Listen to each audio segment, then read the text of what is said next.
আচ্ছা, স্লাইড দেখতে পাচ্ছ এবং আমাকে শুনতে পাচ্ছ? যে কোনো একজন কনফার্ম করো। হ্যাঁ স্যার। হ্যাঁ স্যার, দেখা যাচ্ছে। আচ্ছা, মানে এখানে খুব হাওয়া হয়, সেই জন্য আমি যেখানে থাকি ওটা 5 তলায়, তো তাই জন্য হাওয়া খুব বেশি, ফলে একটু ভয়েস অনেক সময় কেটে যায়। যাই হোক, আমরা যেটা ব্যাপার হচ্ছে, দেখো গতকাল আমি সেল সাইকেলের 2টো ভিডিও আপলোড করেছি। আমাকে অনেকে বলছিল পাওনি পাওনি, আমি তাই অত রাতে আবার করে ওগুলো আপলোড করলাম, মানে রিমুভ করে আবার আপলোড করলাম এই একটা উদ্দেশ্যেই। আচ্ছা, রেকর্ডিং হচ্ছে তো? স্ক্রিনে দেখতে পাচ্ছ তো? হ্যাঁ স্যার। হ্যাঁ স্যার। আচ্ছা দেখতে আচ্ছা। পাচ্ছি। আমি একটা উদ্দেশ্যেই আপলোড করলাম অত রাতেও, যাতে তোমরা একবার হলেও ভিডিওগুলোকে অ্যাটলিস্ট দেখে নাও। এইবারে cell cycle, control of cell cycle check points, এটা ইটসেলফ একটা বিশাল বড় টপিক। হ্যাঁ, মানে একটা ধরো পেপার হয়ে যায় আর কি কমপ্লিটলি এই সেল সাইকেলের উপর। কিন্তু তোমাদের অত করতে হবে না। তোমাদের যেটা আছে যে একটা টপিকের একটা পোর্শন হিসেবে সেল সাইকেল আছে, হ্যাঁ, এবং ইস্টে কিভাবে রেগুলেশনস হয়। তো রেগুলেশন সব জায়গাতেই সেম হয়, ইস্টে এক্সপেরিমেন্টস করা হয়েছিল বলে এরকম ভাবার কোনো কারণ নেই যে চেক পয়েন্টস আলাদা আলাদা অর্গানিজমসে, মানে if you consider human, yeast, এখানে আলাদা আলাদা চেক পয়েন্টস হয় বা আলাদা আলাদা প্রোটিনস হয়, একদমই নয়। প্রোটিনস আর অলসো সেম, চেক পয়েন্টস আর also same, everything is same. Now আমরা মিনিমাম এবং বেসিকটা পড়বো আর কি একটা টপিকের মধ্যে যা ইনক্লুডেড, কিন্তু আজকের ক্লাসে আমি অনেক এক্সট্রা ইনফরমেশন দেব, এই জন্যই যে অনেক স্টুডেন্টই আছো যারা ধরো ক্যালকাটা ইউনিভার্সিটিতে এমএসসি, বা তোমরা জানো যে তোমাদের সিনিয়র্সরা কত ভালো ভালো জায়গায় করছে এবং তাদের কত পেপার পাবলিশ হচ্ছে ইত্যাদি ইত্যাদি। তো আবার কি হলো,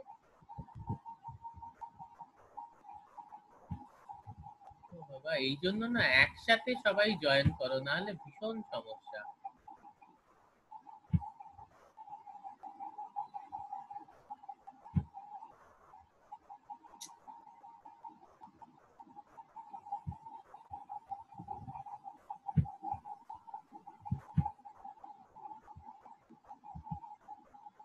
এই সবাই একটু একসাথে জয়েন করবে কিন্তু, এই না বারবার আমাকে আউট হয়ে গিয়ে আবার করতে হচ্ছে। যাই হোক, তো যেটা হচ্ছে যে আমি এক্সট্রা কিছু ইনফরমেশন দেব, এই এক্সট্রা স্লাইডে যতটা আছে মোটামুটি ততটা, এবং তোমরা অবশ্যই রাসেলের বইটা ফলো করবে, তাহলে তোমাদের পরীক্ষার জন্য হয়ে যাবে। কিন্তু এক্সট্রা ইনফরমেশন গুলো ভবিষ্যতে তোমাদের অবশ্যই কাজে লাগবে, সেই জন্যই দেওয়া আর কি, সেই উদ্দেশ্য নিয়ে। যাই হোক, যেটা আমি এখানে তোমাদের বলবো আজকে, সেটা হচ্ছে একটু রেগুলেশন। আমরা চেক পয়েন্টস কোথায় কোথায় আছে দেখেছি, সাইক্লিন কি দেখেছি, সিডিকে কি দেখেছি, এবং কোন ফেজে কোন সাইক্লিন এবং কোন সিডিকে কাজ করে, কোন স্টেজে, সেটাও আমরা দেখেছি। আজকে আমরা যেটা দেখব সেটা হচ্ছে যে এক্স্যাক্টলি কি মেকানিজমসে, কিছু ইম্পর্টেন্ট মেকানিজম, টোটাল মেকানিজম তো পড়া সম্ভব নয়, তাহলে নেক্সট 1 মাস শুধু সেল সাইকেলই পড়ে যেতে হবে, ঠিক আছে? কারণ তোমাদের একটা টপিকের একটা সাব টপিক হচ্ছে কি এই সেল সাইকেল কন্ট্রোল। কিছু স্পেসিফিক মেকানিজমস আমরা দেখব যার দ্বারা এই রেগুলেশনটা, মানে সাইক্লিন সিডিকে কি সিগন্যালিং এর মাধ্যমে রেগুলেশনটা করছে। এবং আই উড রেকমেন্ড যে সবাই প্লিজ একটা হাতে পেন আর কাগজ নিও, যাতে আর কি অনেক কিছু এক্সট্রা পয়েন্টস আমি বলবো আবার সেটা তোমরা রেকর্ড করে নিতে পারো, ঠিক আছে? এনিওয়ে, তো let's go to the next slide. আচ্ছা, দেখো এখানে হয়তো একটু ঝাপসা লাগছে, বাট ডোন্ট ওয়ারি, এটা তো তোমাদের ভিডিওতে অতটা ঝাপসা লাগবে না। সেটা হচ্ছে this is a সিডিকে, cyclin dependent kinase. এখানে কিন্তু কোনো সাইক্লিন নেই, ফলে সাইক্লিন ডিপেন্ডেন্ট কাইনেসটা, হ্যাঁ, তোমার কি আছে, ইনঅ্যাক্টিভ ফর্মে আছে। ওকে, যখন এটা ইনঅ্যাক্টিভ ফর্মে থাকবে সেলটা, ধরো দিস ইজ সিডিকে 4 বা সিডিকে 6, যখন সাইক্লিন ডিপেন্ডেন্ট কাইনেসটা ইনঅ্যাক্টিভ ফর্মে থাকবে তখন কিন্তু সেলটা জি1 থেকে এস ফেজে যেতে পারবে না। হ্যাঁ, কারণ সেলটাকে জি1 থেকে এস ফেজে যাওয়ার জন্য এই যে তলায় টার্গেট প্রোটিনস গুলো দেখছো, কার্সারটাকে ফলো করবে, তলায় এই যে টার্গেট প্রোটিনস গুলো দেখছো, এই প্রোটিনস গুলোর ফসফোরিলেশন দরকার। যতক্ষণ না তোমার সাইক্লিন এসে বাইন্ড করছে সিডিকে তে, ততক্ষণ এই প্রোটিনের ফসফোরিলেশন কিন্তু হচ্ছে না। এবারে নেক্সট স্টেপে আমরা কি দেখছি, সেটা হচ্ছে যে জি1এস সাইক্লিন। জি1এস সাইক্লিন কি? সাইক্লিন ডি যেটা ছিল, গতকালের ক্লাস রেফার করলেই বুঝতে পারবে। সেই সাইক্লিন ডি কি করছে, এবার সিডিকে কে এসে বাইন্ড করছে। কোন সিডিকে কে? সিডিকে 4 বা সিডিকে 6। এইটা হওয়ার দরুন কি হচ্ছে না, সিডিকে 4 বা সিডিকে 6 কে যদি সাইক্লিন এসে বাইন্ড করে, তখন কিন্তু টার্গেট প্রোটিন 1, টার্গেট প্রোটিন 2 কিংবা টার্গেট প্রোটিন 3 এইগুলো সব ফসফোরিলেটেড হয়ে যাচ্ছে। কার দ্বারা ফসফোরিলেটেড হচ্ছে? সাইক্লিন ডিপেন্ডেন্ট কাইনেজ বা সিডিকে এর দ্বারা। সিডিকেটাকে কে অ্যাক্টিভেট করছে? সাইক্লিন অ্যাক্টিভেট করছে। কাইনেজ মানেই তার ফাংশন হচ্ছে ফসফোরিলেট করা। এবং এই টার্গেট প্রোটিন গুলো যখন ফসফোরিলেট হয়ে যায়, এই যে দেখো এখানে এইটা হচ্ছে ফসফেট গ্রুপ অ্যাড হচ্ছে mediated by this G one cyclin CDK complex, মানে ফসফোরিলেশনের কাজটা অবশ্যই সিডিকে করছে, জি1 সাইক্লিন যা সিডিকে কে অ্যাক্টিভেট করছে। এইবার এই প্রোটিন গুলো যখন ফসফোরিলেটেড হয়ে যাচ্ছে, তখন কি হচ্ছে? এস ফেজ বিগিনস হচ্ছে, মানে এস ফেজ শুরু হচ্ছে। তাহলে এস ফেজের কিছু অ্যাক্টিভিটিস যেগুলো সেল করে, পারফর্ম করে, সেই অ্যাক্টিভিটিস গুলোকে অগমেন্ট করা হচ্ছে। যেমনি ডিএনএ রেপ্লিকেশন এনজাইমস, কারণ আমরা জানি যে এস ফেজে ডিএনএ রেপ্লিকেশন হয়। তাহলে ডিএনএ রেপ্লিকেশন এনজাইমস কে কি করা হবে? এই ফেজে আর কি অ্যাক্টিভেট করে দেয়া হচ্ছে। কার দ্বারা? না, ফসফোরিলেটেড টার্গেট প্রোটিনস এর দ্বারা। এবার এই ফসফোরিলেটেড টার্গেট প্রোটিনস কি, আমরা যদি একটু উদাহরণ নিয়ে দেখতে যাই যে এই what are this phosphorylated target proteins, একটা রিয়েল এক্সাম্পল নিয়ে দেখি, যতটা মনে থাকে। তোমাদের সব মনে রাখতে হবে তার কোনো মানে নেই। এই উইন্ডোটা আবার কোত্থেকে, হে ভগবান, এই এক একজন জয়েন করবে আর এই জিনিসটা হচ্ছে।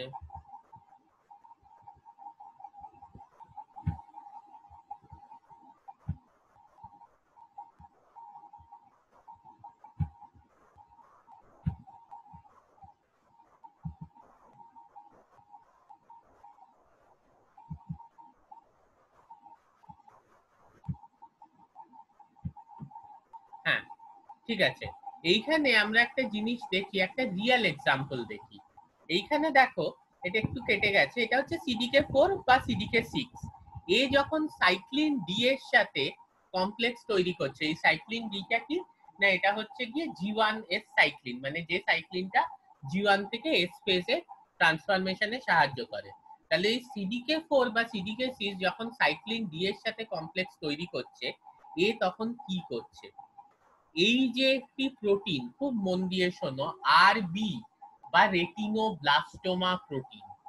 এই আরবি বা রেটিনোব্লাস্টোমা প্রোটিন হচ্ছে অ্যাকচুয়ালি একটা টিউমার সাপ্রেসার জিন। আমি তোমাদের গত বছর পড়িয়েছি oncogenes and tumour suppressor genes. Tumour suppressor gene কি না, এর মধ্যে যদি কোনো মিউটেশন ঘটে which leads to lack of function, হ্যাঁ, বা লস অফ ফাংশন, মানে টিউমার সাপ্রেসার জিনের ফাংশনটা যদি নষ্ট হয়ে যায়, তাহলে কিন্তু সেলটা টিউমারে পরিণত হয় বা ক্যান্সারে সেলটা পরিণত হচ্ছে। কিভাবে?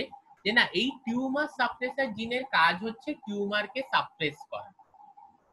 ঠিক আছে, প্রশ্নটা হচ্ছে কিভাবে এই আরবি বা retinoblastoma which is a tumor suppressor gene টিউমারকে সাপ্রেস করছে।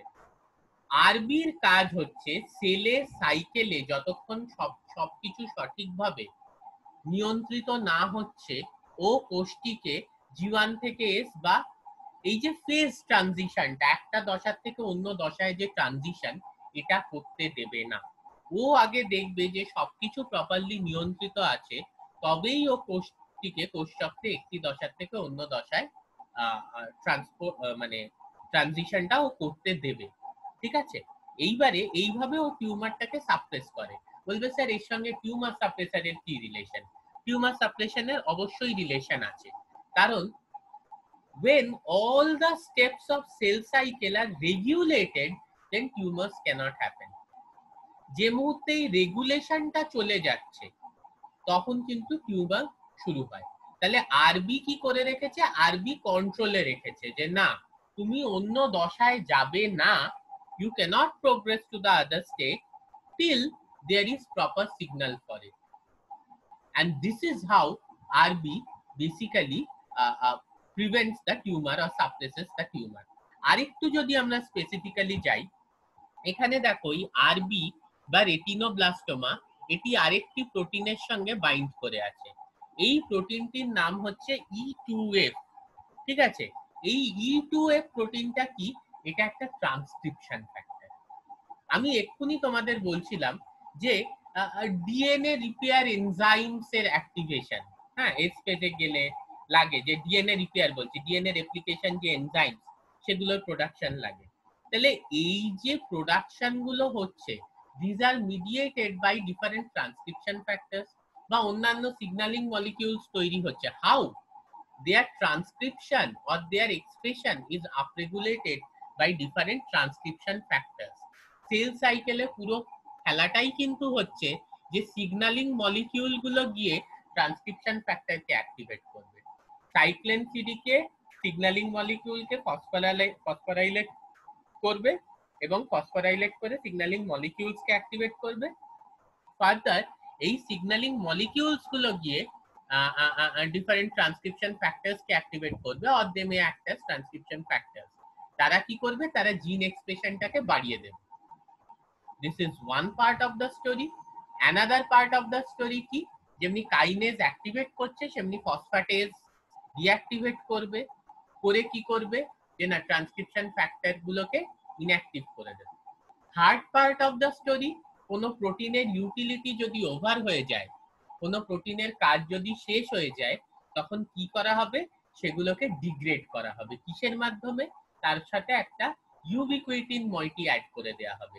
এই ইউবিকুইটিন মইটি যদি প্রোটিনের সাথে অ্যাড করা হয়, তখন এ টার্গেটেড হয়ে যাবে to the proteasome and proteasome will degrade it. Kinase phosphorylate করে, মোরালেস এটা একটু জেনারেলাইজড ভাবেই আমি বলছি, এর অনেকগুলো ভার্সন আছে। ফসফোরাইলেট করে অ্যাক্টিভেট করলো এবং ফার্দার কোনো ট্রান্সক্রিপশন ফ্যাক্টর অ্যাক্টিভেট হলো যেটা জিন এক্সপ্রেশনকে বাড়াবে। ফসফেটেজ ডিঅ্যাক্টিভেট করলো, কোনো ট্রান্সক্রিপশন ফ্যাক্টর ইনঅ্যাক্টিভ হয়ে গেল যেটা জিন এক্সপ্রেশনকে কমাবে। কোনো প্রোটিনের ব্যবহার ওভার হয়ে গেল, তার সঙ্গে ইউবিকুইটিন মইটি অ্যাড করা হলো এবং প্রোটিওজোমের দ্বারা সেটা ডিগ্রেড হয়ে যাবে। তাহলে এইখানে কি হচ্ছে? এইখানে সাইক্লিন D1, এই সাইক্লিন D1 CDK4 CDK6 কে অ্যাক্টিভ করছে। এইবার এই CDK4 কি করছে? এই যে রেটিনোব্লাস্টোমা জিন, এটা বাইন্ড করে রয়েছে গিয়ে হচ্ছে E2F ট্রান্সক্রিপশন ফ্যাক্টরের সাথে। ও এই রেটিনোব্লাস্টোমাকে ফসফোরাইলেট করছে এবং রেটিনোব্লাস্টোমাকে যেই ও ফসফোরাইলেট করে দিচ্ছে, this is a tumour suppressor gene, this becomes inactive and it leaves E2F। আবার বলছি, রেটিনোব্লাস্টোমা এখানে দেখো এই যে মুহূর্তে এটাকে ফসফোরাইলেট করা হলো, আমার কার্সারটা ফলো করবে, তখন কি হচ্ছে? ইট লিভস দ্য E2F। ওই E2F ট্রান্সক্রিপশন ফ্যাক্টরকে ছেড়ে দিচ্ছে এবং এই E2F ট্রান্সক্রিপশন ফ্যাক্টর এবার কি করছে? It leads to production of protein which results in G2S transition. It leads to production of protein which results in G1-2S transition. ঠিক আছে, G1-2S transition হচ্ছে। Now this is one part of the story যেখানে আমরা একটা উদাহরণ স্বরূপ দেখলাম যে অ্যাকচুয়ালি এই যে টার্গেট প্রোটিন ফসফোরাইলেশন এর একটা এক্সাম্পল দেখলাম, মনে রাখার চেষ্টা অবশ্যই করবে। কিন্তু সব সময় তো এটা নাও হতে পারে। ঠিক আছে, হয়তো G1-2S যে চেক পয়েন্ট আছে সেখানে দেখা গেল যে না ডিএনএ তে কোনো ড্যামেজ আছে।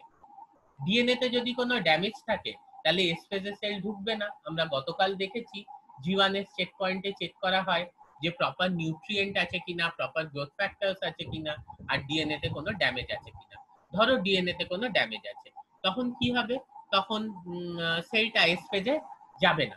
আচ্ছা, এখানে অনেকের প্রশ্ন আসতে পারে এই P16 টা কি? ঠিক আছে, P16 is a protein which inhibits cyclin D CDK4 বা cyclin D CDK6. That is, this P16 is an inhibitor of cyclin CDK complex. হ্যাঁ, এই P16 মানে it's a protein of 16 kilodalton molecular weight. This protein of 16 kilodalton molecular weight is an inhibitor of cyclin CDK complex. আমরা এক্ষুনি দেখব যে যদি কোনো DNA তে ড্যামেজ থাকে তখন কি হতে চলেছে। তখন তো সেলটা এস ফেজে যাবে না, তখন কি হতে চলেছে। দেখো এইখানে আমরা দেখছি যে এখানে যদি DNA damage G1S check point কি না, এ দেখছে ডিএনএ ড্যামেজ। ঠিক আছে, ডিএনএ ড্যামেজ যে মুহূর্তে হলো তখন কি হচ্ছে, অনেকগুলো, তখন কিন্তু একটি প্রোটিন অ্যাক্টিভেটেড হয়ে যাচ্ছে, যে প্রোটিনটার নাম হচ্ছে P53, একটা 53 কিলোডাল্টনের প্রোটিন। এই P53 K, this is also a tumor suppressor gene and the most important tumor suppressor gene, কারণ আমরা 90% of the tumors এর ক্ষেত্রে দেখতে পাই এই P53 জিনে কোনো না কোনো মিউটেশন ঘটেছে। এটা আমি তোমাদের গত বছর পড়িয়েছিলাম। This is the guardian of the genome and a very very important tumor suppressor gene, P53, and and 90% টিউমারের ক্ষেত্রে আমরা দেখতে পাচ্ছি যে এই P53 জিনের কোনো না কোনো কিন্তু মিউটেশন ঘটেছে। ঠিক আছে, এবার এই P53 জিনটা কি করে, এ বিভিন্ন সিডিকে ইনহিবিটর মানে সাইক্লিন সিডিকে ইনহিবিটরকে অ্যাক্টিভেট করে। একটার উদাহরণ আমরা দেখলাম P16, এরকম আরো আছে P18, P21, P27, P57।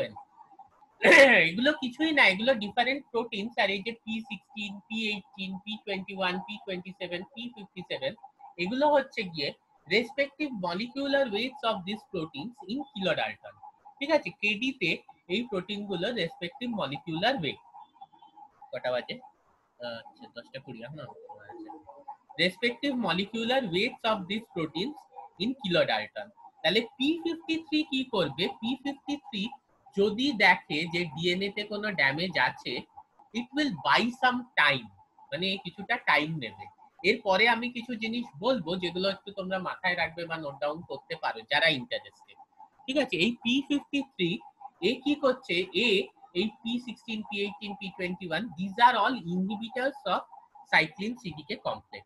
যে মুহূর্তে দেখছে ডিএনএ ড্যামেজ আছে, সাইক্লিন সিডিকে ইনহিবিটর লাইক P16 কে ধরো অ্যাক্টিভেট করে দিল, P16 কি করলো, সিডিকে এবং G1S cyclin, that is cyclin D complex, এই কমপ্লেক্সটাকে ইনঅ্যাক্টিভ করে দিল। এবং যে মুহূর্তে CDK inhibitor that is P16 here or P21 inactivates this G1S cyclin and CDK complex, তখন কিন্তু সেলটা পজ করে যাচ্ছে এবং এ কিন্তু আর এস ফেজে যেতে পারছে না, সেলটা কিন্তু G1 ফেজেই পুরোপুরি পজ করে যাচ্ছে। Okay, this is how it is control. এখানে আমি কয়েকটা জিনিস বলি, এখানে কয়েক ধরনের গল্প আছে, একটু তোমরা খাতা পেন নিয়ে লিখতে পারো বা মন দিয়ে শুনতে পারো, দ্বিতীয়বার আবার ভিডিও শুনে লিখে নিতে পারো। প্রথম কথা হচ্ছে যে P53 কে বলছে কে যে ডিএনএ তে ড্যামেজ আছে, এই জিনিসটা বলছে কে এই কাজটা, কারণ ডিএনএ তে ড্যামেজ থাকলে এস ফেজে গিয়ে কোনো লাভ নেই, কারণ যে রেপ্লিকেশনটা হবে সেখানেও ড্যামেজ ডিএনএই তৈরি হবে। এই কাজটা করে একটি প্রোটিন যেটার নাম হচ্ছে এটিএম। হ্যাঁ, এটিএম মানে তোমরা অল টাইম মানি বলো, অ্যাকচুয়ালি সেটা হচ্ছে অটোমেটেড টেলার মেশিন, যেখান থেকে আমরা টাকা তুলি, অটোমেটেড টেলার মেশিন। কিন্তু এই প্রোটিনটার নাম খুবই বিদঘুটে, দুবার বলবো, সবাই মন দিয়ে শুনবে। ATM is a proof reader. ঠিক আছে, যে ডিএনএ তে কোনো ড্যামেজ আছে কিনা সেই প্রুফটা রিড করে by production of some other protein. ATM প্রোটিনটার পুরো নাম হচ্ছে ataxia telangiectasia mutated. Ataxia telangiectasia mutated, ataxia telangiectasia mutated. এই এটিএম প্রোটিনটা কি করে, যে এ কিছু প্রোটিন তৈরি করে which proofreads the DNA. Now if there is a damage, then that gets conveyed to this P53 or guardian of the genome. এইবার P53 যেই জানতে পারলো, P53 কি করবে, অনেক কিছু করতে পারে। ঠিক আছে, একটা করতে পারে যে ওকে প্রথমে কিছু সময় দরকার, হ্যাঁ, ও ড্যামেজটাকে রিপেয়ার করার চেষ্টা করবে। তাহলে সময়টা চাওয়ার জন্য কি করতে হবে, যে না সেলটাকে আমি এক্ষুনি এস ফেজে যেতে দেব না। সেলটাকে যদি আমি এক্ষুনি এস ফেজে যেতে না দিই, তাহলে আমাকে সাইক্লিন ডি সিডিকে4 সিডিকে6 কমপ্লেক্সকে ইনহিবিট করতে হবে। তাহলে সাইক্লিন ডি সিডিকে4 সিডিকে6 কমপ্লেক্সকে ইনহিবিট করার জন্য আমার সিডিকে ইনহিবিটর লাগছে ফলে আমি এক গাদা CDK inhibitor like protein 16, P16, P18, P21, P27, P57 কে অ্যাক্টিভেট করে দিচ্ছি। করলাম। ইন দা মিন টাইম আমি আরো একটা কাজ করব, আমি ডিএনএ রিপেয়ার এনজাইমস কে অ্যাক্টিভেট করব। তাহলে P53 আরেকটা কাজ কি করছে, যে না ও ডিএনএ রিপেয়ার এনজাইমস কে অ্যাক্টিভেট করছে। ঠিক আছে, এইবার এই ডিএনএ রিপেয়ার এনজাইমস যেই অ্যাক্টিভেটেড হয়ে যাচ্ছে, সে ডিএনএ কে রিপেয়ার করার চেষ্টা করছে।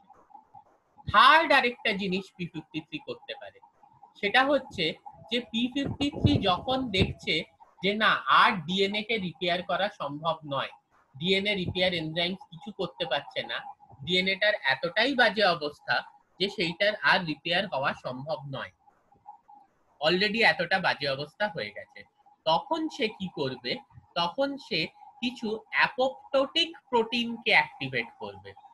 মানে সেলটাকে বলবে যে না এই সেলটাকে মেরে দিতে হবে, কারণ এর ডিএনএটা এতই ড্যামেজ, এর ডিএনএ যদি কোনো অপত্য কোষে যায় তাহলে সেটি ক্যান্সারাস হয়ে যাওয়ার সম্ভাবনা আছে। তখন এ কিছু প্রো অ্যাপোপ্টোটিক জিনসকে অ্যাক্টিভেট করবে, যেমনি ব্যাক্স। আবার বলছি, সেলটিকে মেরে দিতে হবে through apoptosis or program sell death, তখন এ কিছু প্রো অ্যাপোপ্টোটিক জিনসকে অ্যাক্টিভেট করবে লাইক ব্যাক্স, বিএক্স, ব্যাক্স। এই ধরনের জিনের অ্যাক্টিভেশনের জন্য কি হচ্ছে, ফার্দার আরো কিছু প্রোটিনস অ্যাক্টিভেটেড হচ্ছে, আর group of proteins that leads to apoptosis is known as caspase. Caspase, তখন এই ক্যাসপেজ অ্যাক্টিভেটেড হয়ে যাবে এবং অ্যাপোপ্টোসিসে যাবে। এগুলো সব আমি এক্সট্রা ইনফরমেশন দিচ্ছি, এগুলো হয়তো তোমাদের এই এতে কাজে নাও লাগতে পারে। এবং থার্ড যে জিনিসটা আছে সেটা হচ্ছে যে এই যে অ্যাপোপ্টোটিক প্রোটিনস অ্যাক্টিভেটেড হচ্ছে এবং সেলটাকে প্রোগ্রাম সেল ডেথের মাধ্যমে মেরে দিচ্ছে, যদি এইটা হলো তো হয়ে গেল, কোনো অসুবিধা নেই। যদি এইটা না হয় তখন কিন্তু বিশাল প্রবলেম, যে কোনোভাবে সেলটা এই অ্যাপোপ্টোটিক পাথওয়েটাকে বাইপাস করে যেতে সক্ষম হলো। হ্যাঁ, মানে অ্যাপোপ্টোটিক পাথওয়েটাকে বাইপাস করে যেতে সক্ষম হলো, তখন কিন্তু ও ক্যান্সারাস গ্রোথ কজ করবে। মানে ওর ডিএনএ তে ড্যামেজ আছে, রিপেয়ার হলো না, মরেও গেল না, অ্যাপোপ্টোটিক পাথওয়েটাকে বাইপাস করে গেল, তখন কিন্তু that will lead to a cancerous growth. Is that okay? Last একটা জিনিস বলবো, এই যে P53, এবার এই P53 একটা সমস্যা, এই ধরনের একটা প্রোটিন যদি সবসময় অ্যাক্টিভ থাকে তখন কিন্তু একটা সমস্যা আছে, সেটা হচ্ছে তো তাহলে তো এই সবসময় সিডিকে ইনহিবিটর তৈরি করবে এবং সবসময় সাইক্লিন সিডিকে ইনঅ্যাক্টিভ ফর্মে থাকবে, আর কখনোই সেলটা একটা ফেজের থেকে অন্য ফেজে আর কি প্রোগ্রেস করতে পারবে না। নাও if that happens, that is a problem, যার জন্য এই P53 কে কিন্তু কন্ট্রোলে রাখতে হবে, এবং এই P53 কে কন্ট্রোলে রাখার কাজটা আরেকটি প্রোটিন করে, MDM2। MDM2 কি করে, এমনিতে P53 কে ইনঅ্যাক্টিভ ফর্মে রাখে। কিভাবে ওটা বলছি না, ওই MDM2 একটা U3 ইউবিকুইটিন লাইগেজ আর কি, মানে ও ইউবিকুইটিন লাগিয়ে দেয় যাতে অন্য প্রোটিন আর কি প্রোটিওজোমাল ডিগ্রেডেশন হয়, forget about it. MDM2 P53 কে কন্ট্রোলে রাখে, কারণ P53 সবসময় অ্যাক্টিভ থাকলে চলবে না। Only when there is a DNA damage, then this MDM2 leaves P53 and P53 becomes active and controls this entire mechanism. ATM signal দিল, DNA তে damage আছে, P53 ডিএনএ রিপেয়ার এনজাইম তৈরি করলো, repair হয়ে গেল, কোনো ব্যাপার না, সিডিকে ইনহিবিটর সরে গেল, সেলটা নেক্সট ফেজে চলে গেল। রিপেয়ার হলো না, তখন অ্যাপোপ্টোটিক প্রোটিনসকে অ্যাক্টিভেট করলো, অ্যাপোপ্টোসিস হয়ে গেল, কোনো ব্যাপার না। অ্যাপোপ্টোসিসও হলো না, তখন কিন্তু ক্যান্সারাস হতে চলে যাবে, যার জন্য P53 যদি মিউটেটেড হয়ে যায়, there is a huge chance that the cell will go to a cancerous stage. This is the reason. And if the damage gets repaired, তখন কি হচ্ছে, এই যে CDK inhibitors like P16, P18, P21 and all, they get removed and the cyclin CDK complex get active.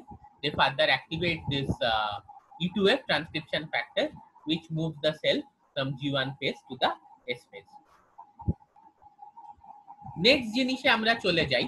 Similarly আরেকটা উদাহরণ আমরা দেখছি, M cyclin, okay, that is cyclin B and CDK. এরা যখন কমপ্লেক্স তৈরি করছে তখন কি হচ্ছে, সাইক্লিন মাইটোটিক সাইক্লিন এই সিডিকে কে অ্যাক্টিভেট করছে, যার জন্য টার্গেট প্রোটিনের ফসফোরিলেশন হচ্ছে। এবারে এই টার্গেট প্রোটিনের ফসফোরিলেশন হওয়ার জন্য কি হচ্ছে, এম ফেজ তৈরি হচ্ছে। এই টার্গেট প্রোটিনস গুলো কি কাজ করছে না, spindle formation, chromosomal condensation, nuclear membrane breakdown. ঠিক আছে, এখানেও এই সিমিলার একটা উদাহরণ দিয়ে দেখানো রয়েছে যে M cyclin and M phase cyclin and CDK complex যখন বাইন্ড করছে, তখন এই টার্গেট প্রোটিনের ফসফোরিলেশন দ্বারা এখানে দেখা যাচ্ছে যে নিউক্লিয়ার মেমব্রেনে কিন্তু ব্রেকডাউন শুরু হয়ে গেছে। মানে এম ফেজের জন্য যা যা লাগবে আর কি, স্পিন্ডল ফর্মেশন করতে হবে, ক্রোমোসোমাল কন্ডেনসেশন, নিউক্লিয়ার ব্রেকডাউন, সেই প্রসেসগুলো কিন্তু হবে। So this is the way cyclin CDK complex phosphorylates the target protein which mediates the effector function specific for a phase of the cell cycle. Specific for a phase of the cell cycle. So this is the way. আচ্ছা, last একটা জিনিস তোমাদের বলবো cell cycle রেগুলেশনে, this is very important, এবং এই কাজটা this happens during the M phase. এতক্ষণ খালি আমরা অ্যাক্টিভেশন, ফসফোরিলেশনের মাধ্যমে অ্যাক্টিভেশন হচ্ছে বলেছি, কিভাবে P53 চেক পয়েন্টকে রেগুলেট করে বলেছি। লাস্ট একটা জিনিস আমরা বলবো যে সেল সাইকেল প্রোগ্রেশনের জন্য কিন্তু অনেক সময় ডিগ্রেডেশনটাও খুব ইম্পর্টেন্ট, যেটা আমি বলছি ইউবিকুইটিনেশন বা degradation. Okay, let us see one example. APC, this is anaphase promoting complex. APC বা anaphase promoting complex, এটার একটা খুব ইম্পর্টেন্ট কাজ আছে। এই যে তোমার যে ক্রোম্যাটিডস গুলো আছে একটা ক্রোমোজোমে, তারা যে সেপারেট হয়ে দুটো পোলে চলে যাচ্ছে, সেই ব্যাপারটাকে কন্ট্রোল করার ব্যাপারে কিন্তু খুব ইম্পর্টেন্ট কাজ আছে গিয়ে হচ্ছে এই এপিসি। কিভাবে না, there is a protein complex that is securin and separase. এই যে সেপারেস প্রোটিনটা, এটা হচ্ছে একটা প্রোটিয়েজ, মানে একটা এনজাইম যেটা অন্য প্রোটিনকে নষ্ট করে দেয়। আবার বলছি, একটা কমপ্লেক্স আছে সিকিউরিন আর সেপারেস কমপ্লেক্স। এই সেপারেস প্রোটিনটা হচ্ছে একটা প্রোটিন যেটা কিনা একটা প্রোটিয়েজ বা অন্যান্য প্রোটিনকে কেটে নষ্ট করে দেয়। নাও when this separase is bound with securin, এই সেপারেস যখন সিকিউরিনের সঙ্গে বাউন্ড অবস্থায় থাকে, টাইম শেষ হয়ে যাচ্ছে, নো প্রবলেম। এই সেপারেস যখন সিকিউরিনের সাথে বাউন্ড অবস্থায় থাকে, তখন কি হচ্ছে যে এটা সেপারেস সিকিউরিন কমপ্লেক্সটা তৈরি হলো, এবং সেপারেস কিন্তু তখন ইনঅ্যাক্টিভ থাকবে, মানে এর প্রোটিওজোমাল অ্যাক্টিভিটি দেখাতে পারবে না, বা প্রোটিওজোমাল না, প্রোটিয়েজ অ্যাক্টিভিটি দেখাতে পারবে না। এইবারে আমাদের যে দুটো ক্রোম্যাটিড একটা ক্রোমোজোমে, যারা যে ক্রোম্যাটিড দুটো একটি নর্থ পোল একটি সাউথ পোলে যাবে, সেই ক্রোম্যাটিড দুটো একটি নির্দিষ্ট প্রোটিন দ্বারা বাউন্ড থাকে, সেই প্রোটিনটাকে বলা হয় কোহেসিন। এইখানে দেখো এই যে দুটো ক্রোম্যাটিড, এই ক্রোম্যাটিড দুটো একটি নির্দিষ্ট প্রোটিন দ্বারা বাউন্ড আছে, সেটাকে বলা হয় কোহেসিন। এই কোহেসিন কি করছে, দুটো ক্রোম্যাটিডকে একসাথে ধরে রাখছে। এবারে নেক্সট কাজ কি, সেপারেস কি করছে, সেপারেস যে কাজটা করে, সেপারেস যখন সিকিউরিনের থেকে আলাদা হয়ে যাচ্ছে, তখন সেপারেস যেহেতু একটা প্রোটিয়েজ, এ কি করবে, এই কোহেসিনকে কেটে দেবে, টুকরো টুকরো করে কেটে দেবে। কোহেসিন যে মুহূর্তে, একটা প্রোটিয়েজ তো সেপারেস, ও কোহেসিন একটা প্রোটিন যেটা তো কোহেসিভ ফোর্স জানি আমরা একে অপরকে যে ধরে রাখার যে ব্যাপারটা, যে মুহূর্তে এ কেটে দিচ্ছে গিয়ে হচ্ছে এই কোহেসিনকে, তখন কি হচ্ছে যে কোহেসিন চপড আপ, মানে কোহেসিন কেটে যাচ্ছে, এবার দুটো ক্রোম্যাটিড সেপারেট হয়ে যাচ্ছে, একটা নর্থ পোলে চলে যাচ্ছে, একটা সাউথ পোলে চলে যাচ্ছে। সেটা অ্যানাফেজে সেই কাজটাই হয়, আমরা জানি যে একটা ক্রোম্যাটিড একদিকে চলে যায়, অন্য ক্রোম্যাটিডটা অন্যদিকে চলে যায়, কিন্তু তারা ততক্ষণ যেতে পারবে না যতক্ষণ না স্পিন্ডল ফাইবার অ্যাটাচমেন্ট প্রপারলি হবে, যেটা এম ফেজের চেক পয়েন্টে চেক করা হয়। এবং দ্বিতীয় হচ্ছে যতক্ষণ কোহেসিন তাদের প্রপারলি ধরে থাকবে। তাহলে কোহেসিনকে কেটে দিচ্ছে এই প্রোটিয়েজটা সেপারেস, কিন্তু সেপারেস তখনই অ্যাক্টিভ হবে যখন সিকিউরিনকে ছেড়ে দেবে। দেখো এখানে ইনঅ্যাক্টিভ ছিল, সিকিউরিনকে ছেড়ে দিয়েছে, এখন কিন্তু অ্যাক্টিভ হয়ে গেছে। ঠিক আছে, তাহলে সিকিউরিনকে ছাড়বে কিভাবে না, এই অ্যানাফেজ প্রমোটিং কমপ্লেক্স এ কি করবে, এই সিকিউরিনে যখন সিগন্যাল পাবে যে না everything is fine, now the cell could move to the anaphase. হ্যাঁ, সবকিছু ফাইন আছে, সবকিছু এমফেজের ফাইন আছে, now the cell could move to the anaphase. তখন এ কি করবে, এই anaphase promoting complex এ ইউবি মানে ইউবিকুইটিন অ্যাড করে দেবে এই সিকিউরিনের গায়ে। সিকিউরিনের গায়ে যে মুহূর্তে ইউবিকুইটিন অ্যাড করে দেবে, এর কি হবে, সিকিউরিনের প্রোটিওজোমাল ডিগ্রেডেশন হয়ে যাবে। ওই যে বলেছিলাম যে সুপারি কিলার, দিস ইজ দ্য প্রোটিওজোম। তুমি যার গায়ে ইউবিকুইটিন অ্যাড করবে, ইউবিকুইটিনেশন করবে, প্রোটিওজোম কিন্তু তাকে ব্রেকডাউন করে নষ্ট করে দেবে। তাহলে প্রোটিওজোম যেই সিকিউরিনকে ব্রেকডাউন করে নষ্ট করে দিল, সেপারেজ আলাদা হয়ে গেল, এবং এ এবার কোহেসিনকে কেটে দিয়ে দুটো ক্রোম্যাটিডকে সেপারেট করে দেবে, দুটো ক্রোম্যাটিড দুদিকে চলে যাবে। So this is in a nutshell. তোমরা রাসেল থেকে পড়ো, হ্যাঁ, এবং এই ভিডিওটা বারবার, দুবার, তিনবার দেখো, যা এক্সট্রা ইনফরমেশন দিলাম সেগুলোও লেখার চেষ্টা করো। I think that is enough. এবার আমি স্ক্রিনে আসছি, কারোর যদি কোনো কোয়েশ্চেন থাকে করো। Anyone having any question?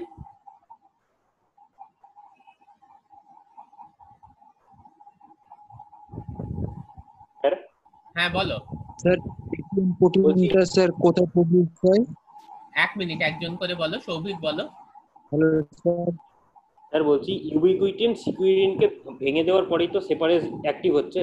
একদম, ইউবিকুইটিন ভেঙে দিচ্ছে না, ইউবিকুইটিন অ্যাড হচ্ছে, এপিসি বা অ্যানাফেজ প্রমোটিং কমপ্লেক্স ইউবিকুইটিন অ্যাড করছে সেপারেজের গায়ে।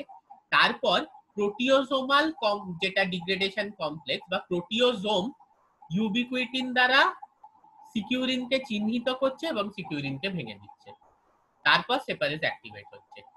এপিসি ইউবিকুইটিন অ্যাড করছে, গিয়ে হচ্ছে সিকিউরিনের গায়ে, তারপরে সেই সিকিউরিনকে চিনে প্রোটিওজোম কেটে নষ্ট করে দিচ্ছে, তখন সেপারেজ আলাদা হয়ে যাচ্ছে এবং অ্যাক্টিভ হচ্ছে।